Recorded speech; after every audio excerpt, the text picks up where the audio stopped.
అరే YCP party మొత్తంలో మల్లో తాడి కట్టిన మగోడు ఒకడుంటే దీని సమాధానం చెప్పండిరా. జగన్మోహన్ రెడ్డి 100% ఇంకొకళ్ళు చెయ్యేసే పని లేకుండా పూర్తిగా ఎన్ని మెడికల్ కాలేజీలు కట్టాడు. సరేరా నాయన, మామూలుగానే అడుగు. నీకు మగాళ్ళు మొలతాళ్లే కావాలనా?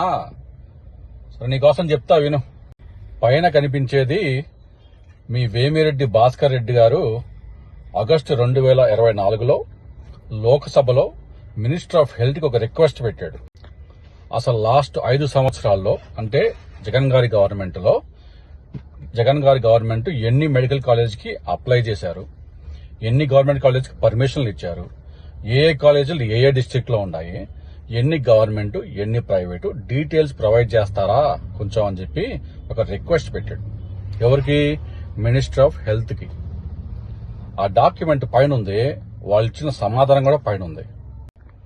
పైన స్క్రీన్ షాట్ పెట్టా, కళ్ళు కొంచెం పెద్దగా చేసుకుని చూడు. ఆయన మొత్తం 13 మెడికల్ కాలేజీకి అప్లై చేశాడు. అంటే 10 గవర్నమెంట్ 3 ప్రైవేట్.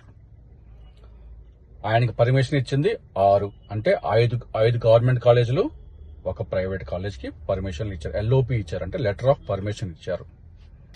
నిజంగా జగన్మోహన్ రెడ్డి మెడికల్ కాలేజీలు పూర్తి చేస్తే నేషనల్ మెడికల్ కౌన్సిల్ ఎందుకు ఆంధ్రప్రదేశ్ ప్రభుత్వానికి నోటీసులు ఇచ్చింది?